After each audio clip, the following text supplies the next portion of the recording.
The great hall of the Galactic Council stretched out like a small city. 12 different species sat at their curved tables, each group designed for their unique needs. The HFY sat on crystal platforms that hummed with soft blue light. The insect-like Zephyrians clustered on metal perches that clicked when they moved. The Medani floated in water-filled chambers, their gills fluttering as they breathed. Ambassador Elena Vasquez sat at the human table in the far corner.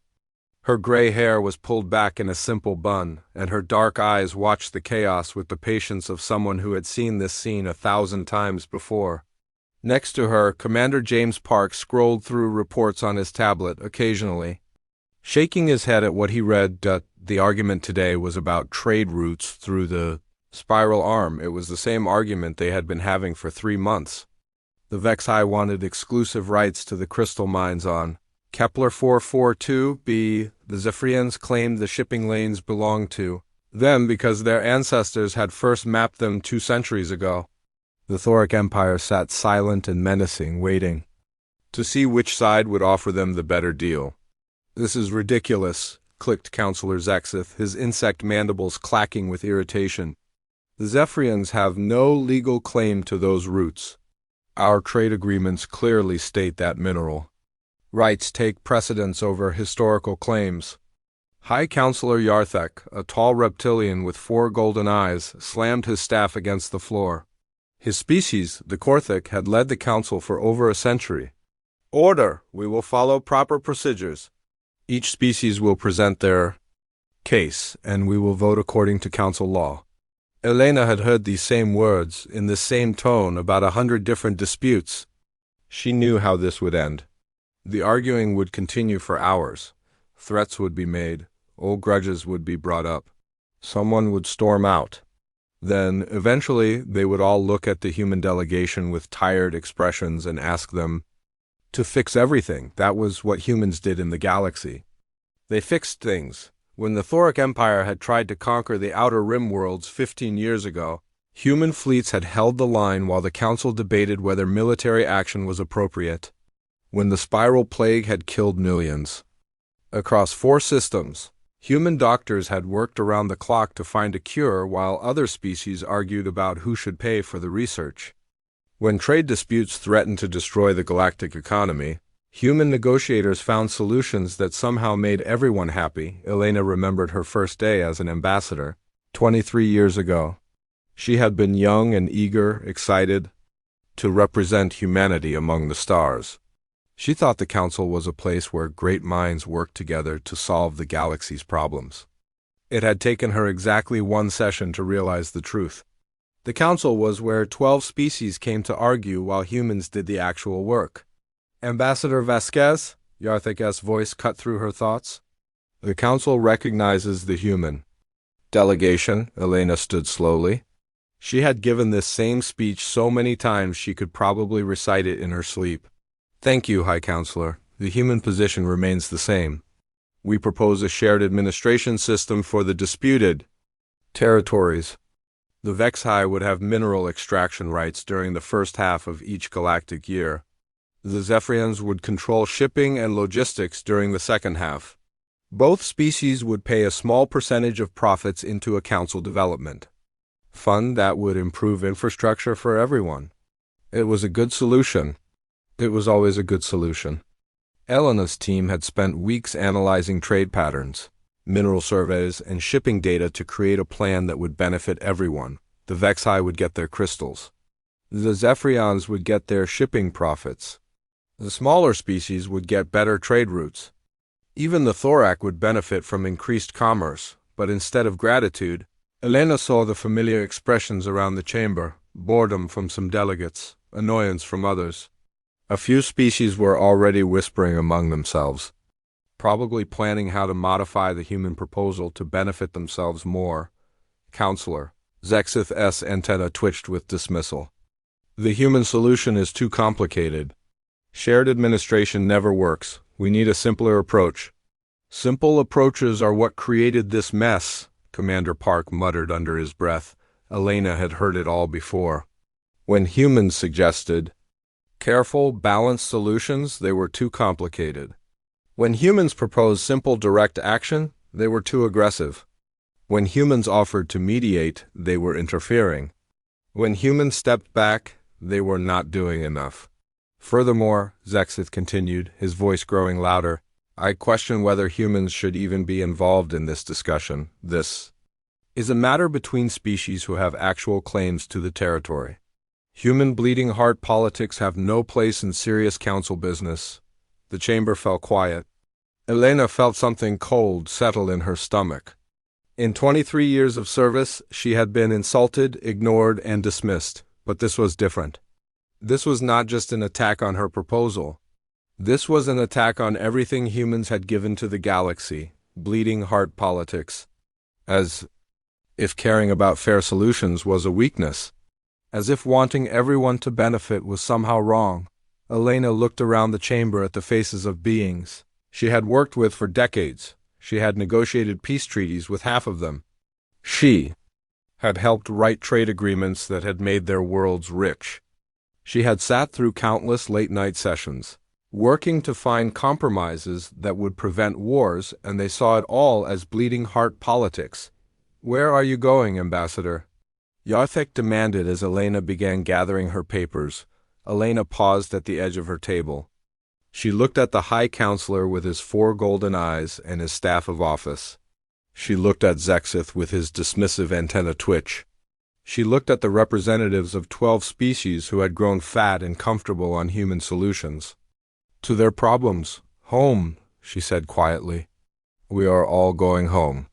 The chamber erupted in confused chatter as Elena walked toward the massive doors.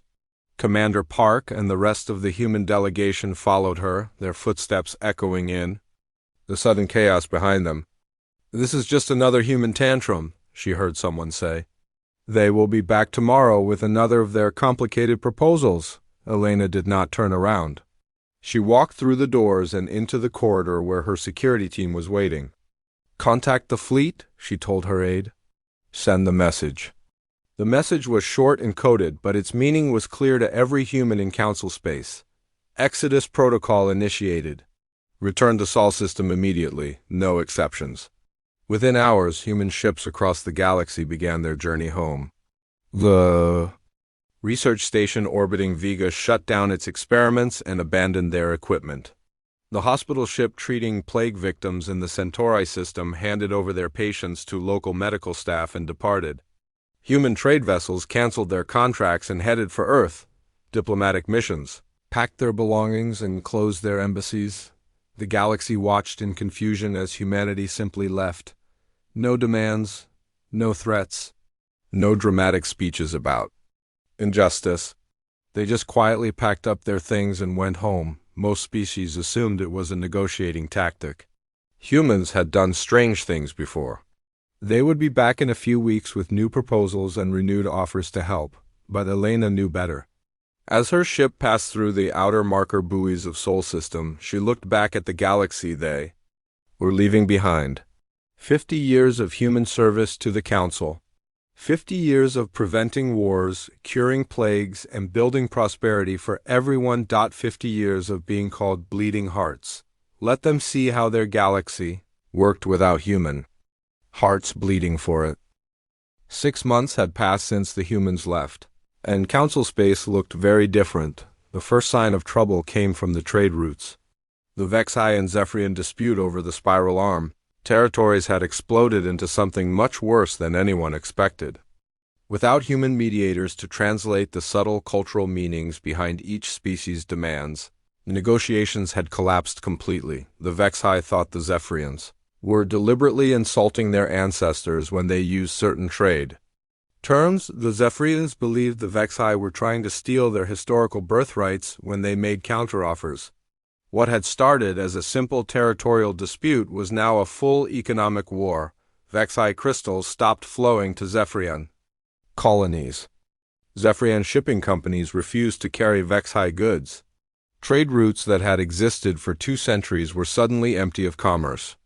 Smaller species who depended on both groups for their economic survival found themselves forced to choose sides. High Counselor Yarthek stood in his private office, looking out at the council station's main docking bay. 3 months ago, it had been bustling with ships from across the galaxy. Today, only half the berths were occupied, and most of those ships belonged to military patrols or emergency medical transports. "How bad is it?" he asked his aide, a young Korthik named Veltar. Veltar consulted his datapad with nervous energy. "Trade volume is down 47% across all major routes. The banking consortium reports that 6 minor worlds have defaulted on their infrastructure loans.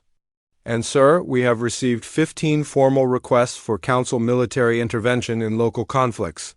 15 requests.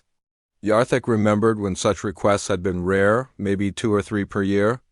Most disputes never reached the level where military action was needed because human diplomats had a gift for finding solutions before wars could start. "What about the medical situation?" "That is worse, sir. The plague mutations on Kepler 186f are not responding to the standard vaccine. The research team says they need to modify the formula, but the original research notes were written by human scientists. The mathematical concepts are too complex for our xenobiology experts to understand." Yarthek closed his 4 eyes and tried to push down the growing sense of panic in his chest.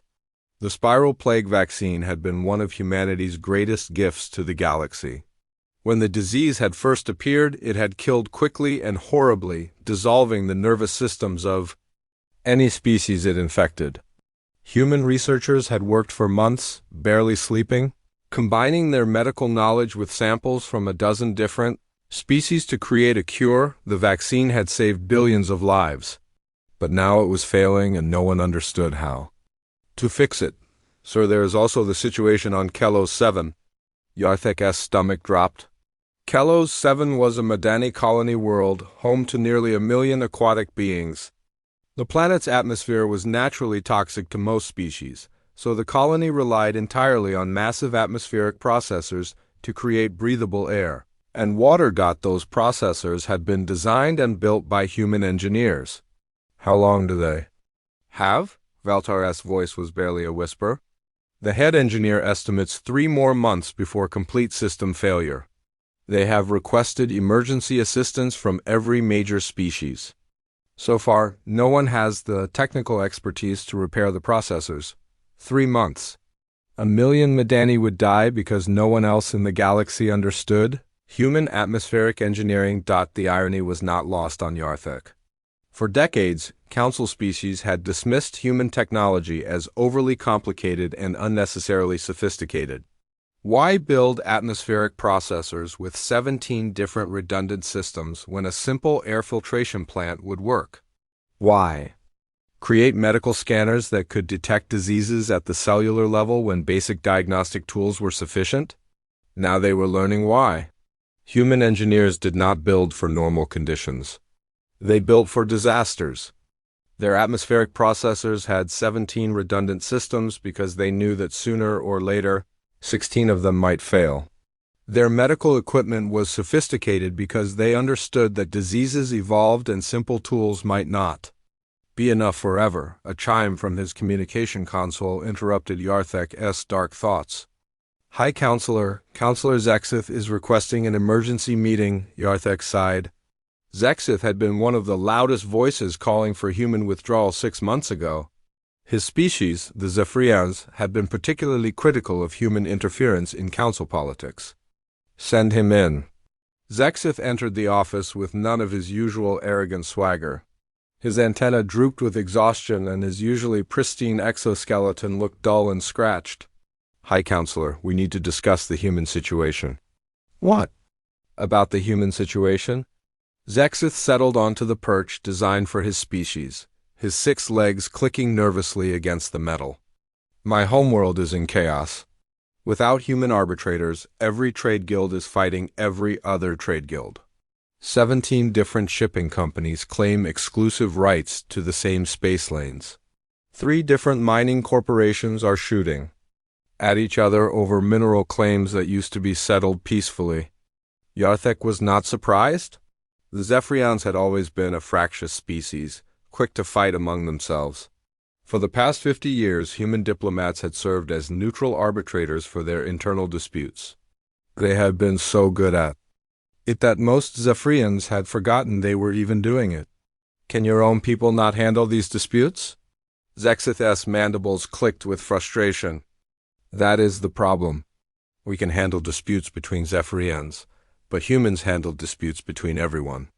They understood how Zephyrian law interacted with Vex-High contracts. They knew which Madani trade customs took precedence over Thorak.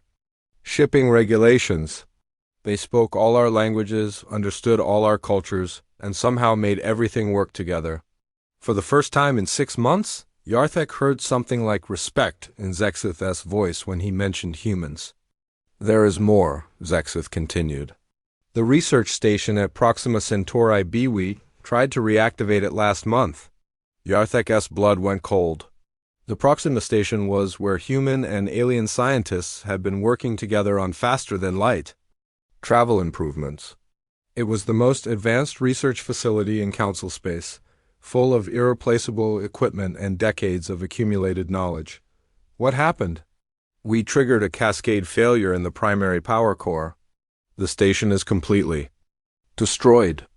70 years of joint research, gone in an instant because we did not understand how human fusion reactors integrated with Vex-High crystal technology.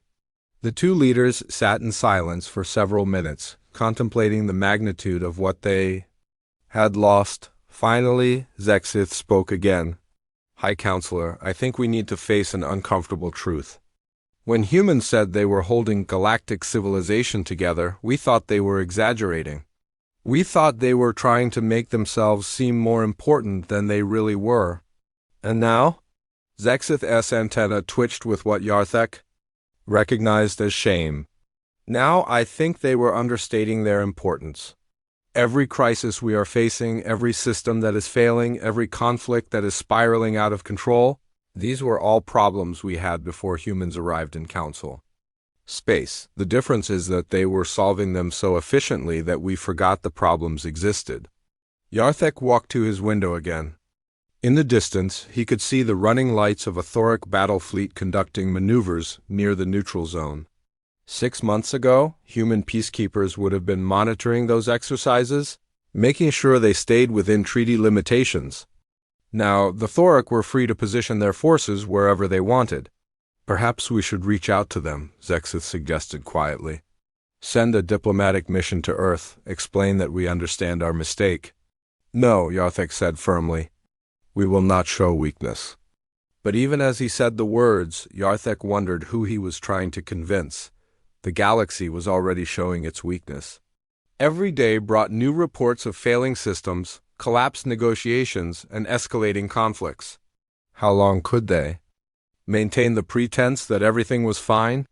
How long before everyone realized that without humans, galactic civilization was slowly falling apart?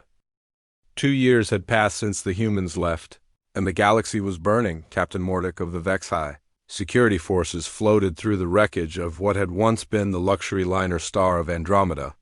The ship had been carrying 300 passengers from 12 different species when pirates had attacked it in the neutral corridor. There were no survivors. 6 months ago, this same shipping route had been completely safe. Human patrol ships had maintained regular sweeps through the area, their advanced sensors and rapid response capabilities keeping pirates and raiders far away. Now, the shipping lanes were graveyards filled with the hulks of destroyed vessels. Mordic's communication system crackled to life. Captain, we have another distress signal. Zephyrian cargo hauler under attack. Coordinates 47 Delta 9. Acknowledged, Mordic replied, knowing it was pointless. By the time his ship reached those coordinates, the cargo hauler would be either destroyed or stripped clean. His patrol vessel was designed for system defense, not the rapid interstellar response that had made human peacekeepers so effective. The pirates knew this. They had adapted quickly to the new reality of Council space. Without human fleets to worry about, raiders could strike fast and disappear before local authorities could respond. Trade had become so dangerous that many shipping companies had simply stopped operating in the outer territories. On the planet Kelos 7, the last 1,000 Madani survivors huddled in the deepest parts of their underwater cities. The atmospheric Processors had failed 8 months ago, just as the human engineers had predicted.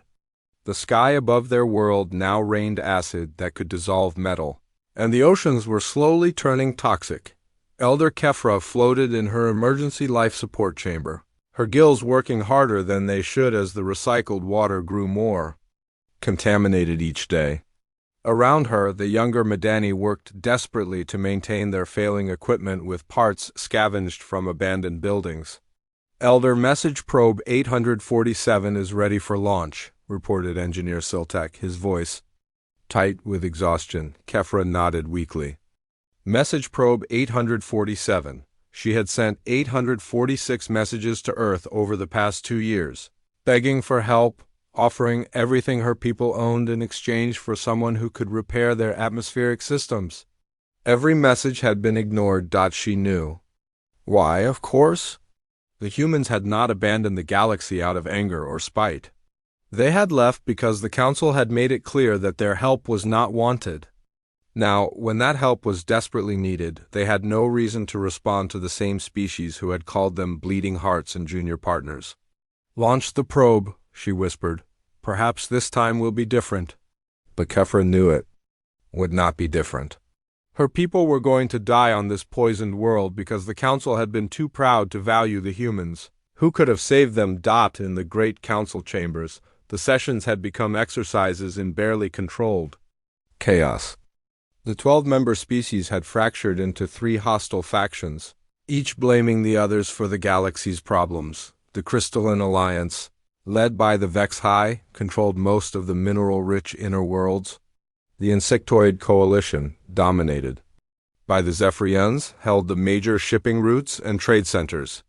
The Aquatic League, consisting mainly of Madani refugees and smaller water-based species, controlled very little but tried desperately to maintain neutrality between the other 2 factions. Today's session had devolved into accusations and threats within the first hour.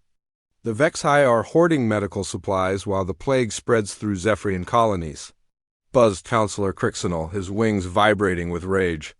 "We are protecting our own people first, as any responsible government would do," replied Counselor Thexra, her crystal body flashing with angry red light. The Zephyrians created this crisis by refusing to follow proper quarantine procedures. High Counselor Yarthek slammed his staff against the floor repeatedly, trying to restore order. His once proud appearance had deteriorated significantly over the past 2 years. His golden scales were dulled with stress, and his 4 eyes were constantly bloodshot from lack of sleep. "We are facing a galactic emergency," he declared. "The plague mutations have now spread to 17 systems. Pirate attacks have increased by over 300%.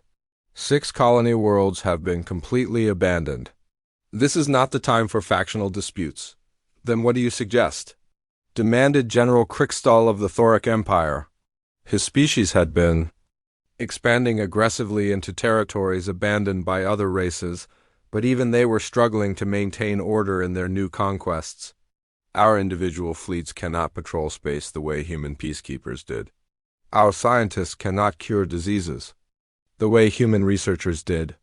Our diplomats cannot prevent wars the way human mediators did." The chamber fell silent.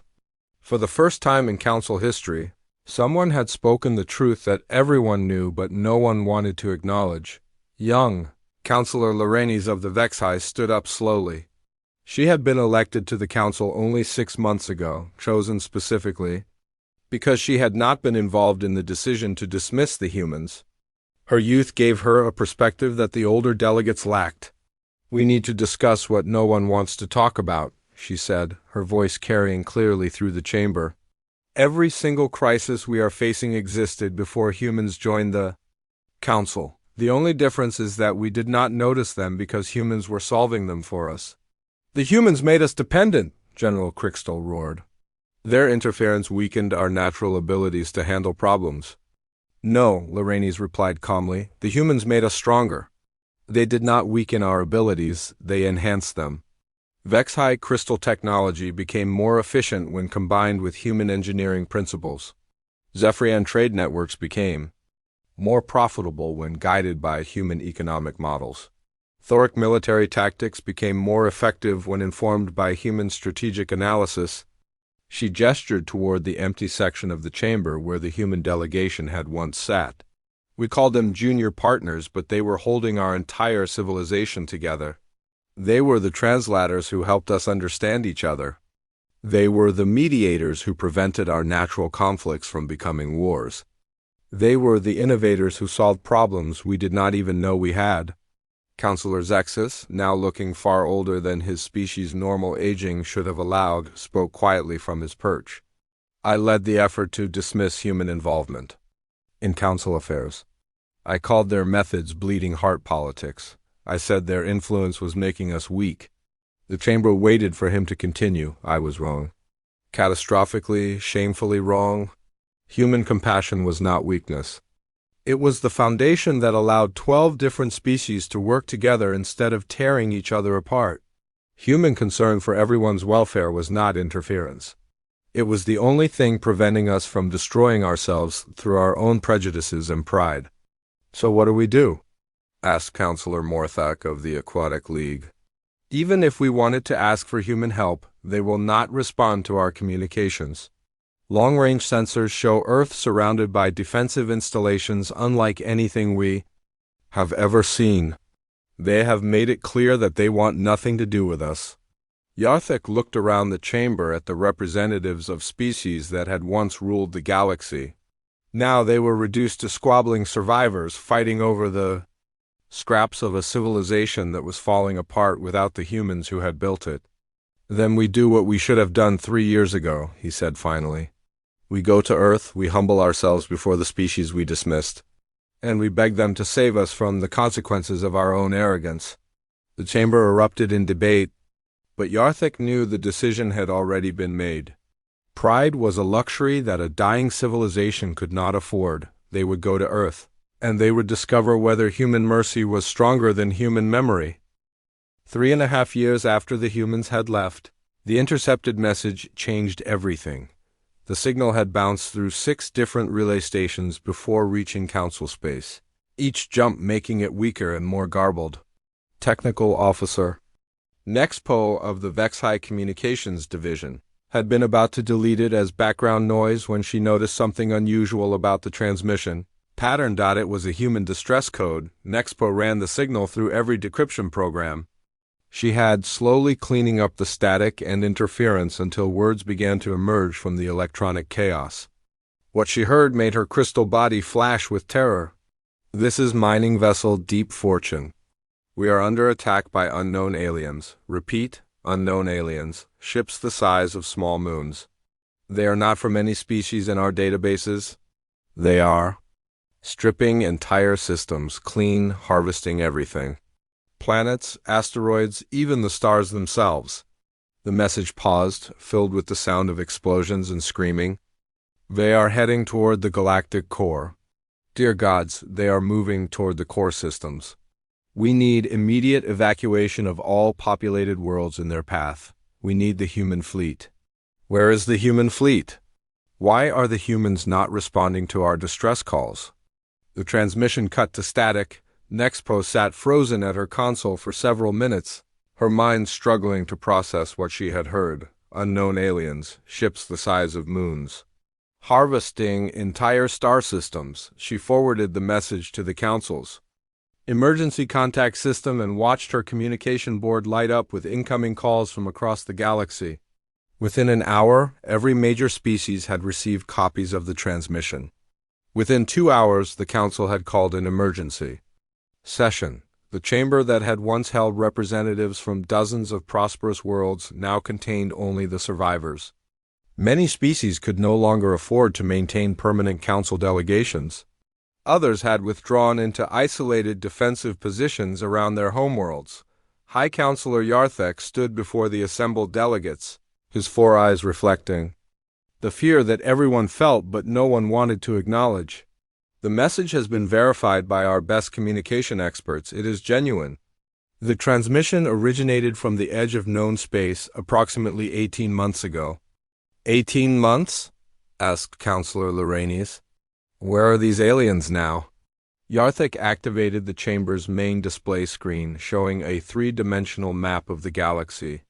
Red markers indicated the known positions of the Harvester fleet, based on scattered reports from remote mining operations and automated monitoring stations. Based on their apparent course and speed, they will reach the outer colony worlds within 12 months. The core systems, including most of our homeworlds, will be in their path within 3 years. The chamber erupted in panic. Some delegates demanded immediate evacuation of their populations. Others called for a united military response. But everyone present knew the same terrible truth that no one wanted to speak aloud. Their combined fleets had not been able to maintain order in Council space for the past 3 years. They could barely handle pirates and raiders. What hope did they have against aliens who could harvest star systems? General Krikstal of the Thoric Empire stood slowly. His species were known as the greatest warriors in the galaxy, but even his voice shook as he spoke. Our military analysts have reviewed the available data. These harvester ships appear to have energy signatures beyond anything in our technology databases. A single vessel could probably destroy our entire combined fleet. Then, what do you suggest? Demanded Counselor Thexra. That we simply surrender our worlds to these creatures? I suggest we face reality, Krikstal replied. We need technology we do not possess. We need strategic coordination we cannot achieve. We need the kind of unified response that only one species in the galaxy has ever been able to organize.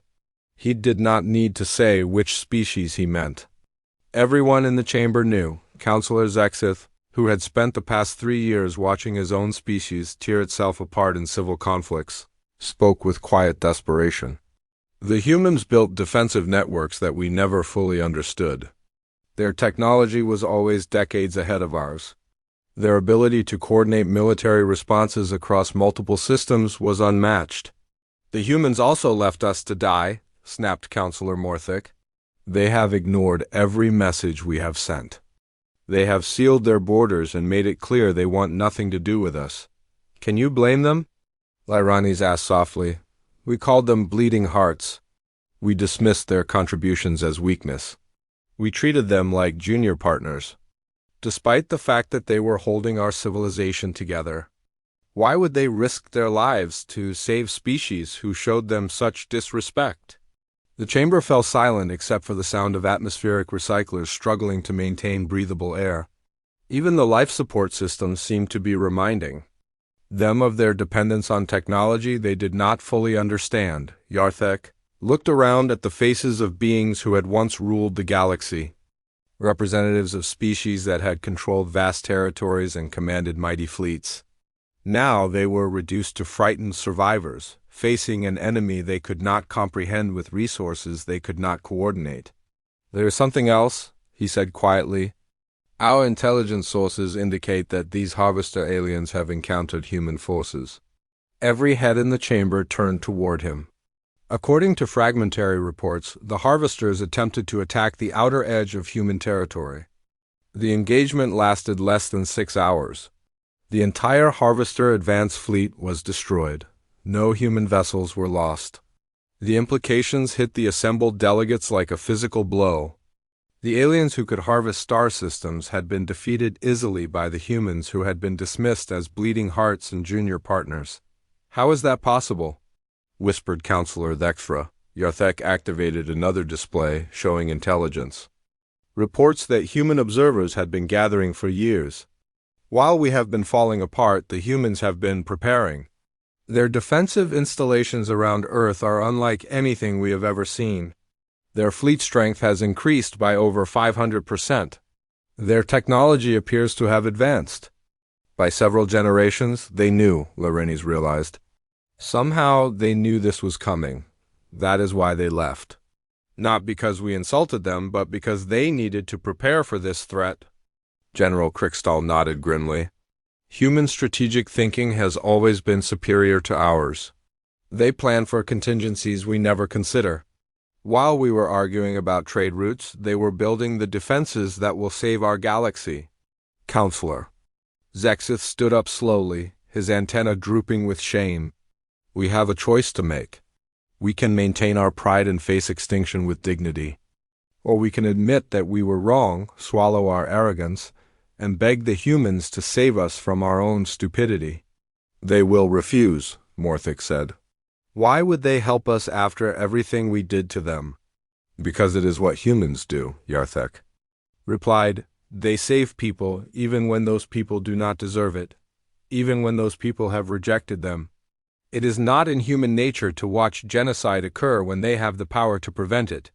He looked around the chamber one final time, seeing the faces of species who had learned too late what they had thrown away. We are betting the survival of our entire civilization on our understanding of human nature. But after 3 years of watching our galaxy fall apart without them, I think we finally understand what human nature really means. The vote was unanimous. The Council would go to Earth, humble themselves before the species they had dismissed, and pray that human compassion was stronger than human memory. Their journey to Sol System would either save galactic civilization or confirm its final destruction. The diplomatic vessel Unity's Hope approached the Sol System with the careful movements of a ship that knew it was completely outmatched. High Counselor Yarthek stood on the bridge, his 4 eyes fixed on the displays showing Earth's defensive perimeter. The scale of human preparation was beyond anything the Council had imagined. Orbital fortresses the size of small cities drifted in perfect formation around Earth. Energy readings suggested weapons that could crack planets. Shipyards stretched across millions of kilometers, churning out vessels whose designs were completely unknown to Council databases. My gods, whispered Counselor Lorraines, her crystal body pulsing with nervous light. What have they built? Captain Velther, the ship's Korthek commander, checked his sensors again to make sure the readings were accurate. High Counselor, I am detecting over 10,000 military vessels in this system alone. Each one appears to be more advanced than our most modern ships. Yarthek had known the humans were preparing for something, but this exceeded his worst fears and greatest hopes at the same time. The species they had dismissed as bleeding hearts had built the most powerful military force in galactic history. Broadcasting. On all frequencies, reported the communications officer. This is the Galactic Council delegation requesting permission to speak with human leadership. We come seeking aid. The response came immediately, cold and professional. Unity's Hope? Maintain current distance. Prepare for boarding. Within minutes, a sleek human ship docked with their vessel. The boarding party that came aboard was led by Admiral Sarah Chun, a woman whose uniform bore decorations from conflicts the Council had never even known were being fought. Her escort consisted of Marines in armor that seemed to bend light around it, carrying weapons that hummed with barely contained energy. Yarthek had expected anger or hostility from the humans. Instead, he found something far worse: complete indifference. Admiral Chun looked at the assembled Council delegates with the expression of someone examining insects. Counselor Yarthek, she said, her voice professionally neutral. It has been 4 years since humanity received any communication from the Council. What brings you to Sol Space?